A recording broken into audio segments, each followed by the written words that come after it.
Atin namang kilalanin ang isa sa mga tumatakbong kongresista sa ikalawang distrito ng Parañaque. Alamin ang kanyang kontribusyon hindi lang sa lungsod, kundi pati na rin sa buhay ng mga Pilipino. Kilalanin natin siya sa report ni Zai Chua. Ako po, ang inyong BFF, kasamang Congressman Gus Tambunting, at ito, ang Tambunting.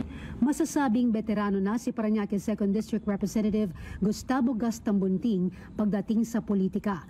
Mula sa pagiging konsehal at vice-alkalde, matagumpay niyang naitawid ang termino sa Kongreso. At ngayong eleksyon, nais niyang magsulong pa ng mga panukalang batas para sa ikaunlad ng bansa.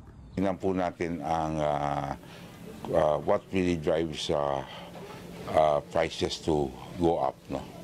Yan ay dapat ho masusunan, no? At dapat ho natin apalagay ko yung ways and means ng ating bayan ay dapat tingnan, no? Yung revenue structure. Bakit tumataas ang bilihin? Bakit tumataas ang kuryente? Bakit tumataas ang gas? At saka pag-aralan din po natin ang salary structure ng ating mga kababayan. Baka kailangan i-adjust na po ito, no? Na katanggap-tanggap at levels na hindi naman po magsasara ang mga kumpanya. Ikinalulugod ko pong ibahagi sa inyo na mahigit 6 na raang panukalang batas at resolusyon ang ating nagawa sa 19th Congress. Mula sa halos 700 panukalang batas at resolusyong inihain sa 19th Congress, 32 dito ay ganap ng batas, kabilang na ang discount sa mga senior citizen at PWD na hindi na kailangan pang ipakita ang booklet. Expanded Centenarians Act o mas pinalawak na cash gifts para sa senior citizens.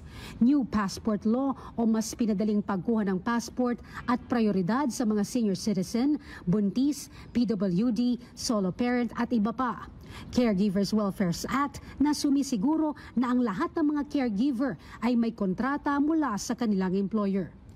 Internet Transactions Act na layong siguraduhing lehitimo ang mga nagbebenta sa online platforms at ligtas ang mga produkto. Hangad ng mambabatas na mas mapalago pang ekonomiya, turismo at trabaho sa Parañaque. Gets a percentage from the non-gaming revenue of the casinos.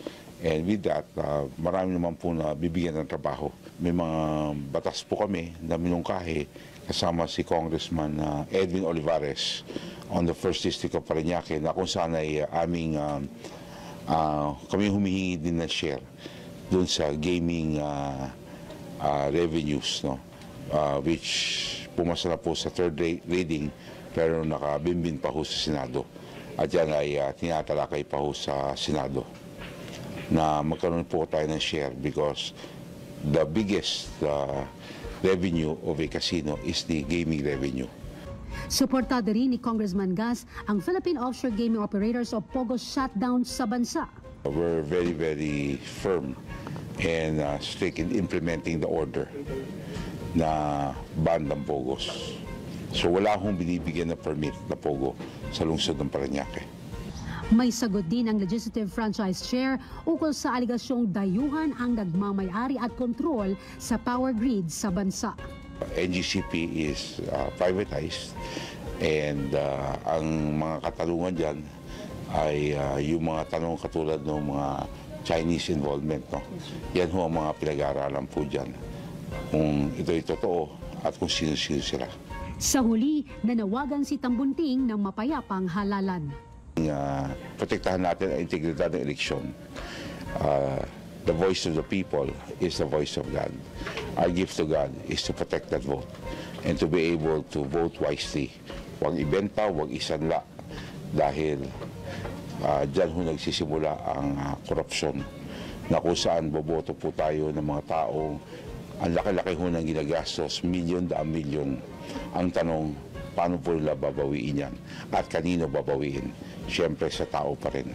So parang in-advance lang nila. So dapat ho maging masinop ang ating mga kababayan na huwag ho tayo bumoto sa mga taong malaki ang ginagastos sa eleksyon dahil sa kanila rin babawiin yan. Para sa totoong balita sa Bagong Pilipinas, Zai Chua, Congress News.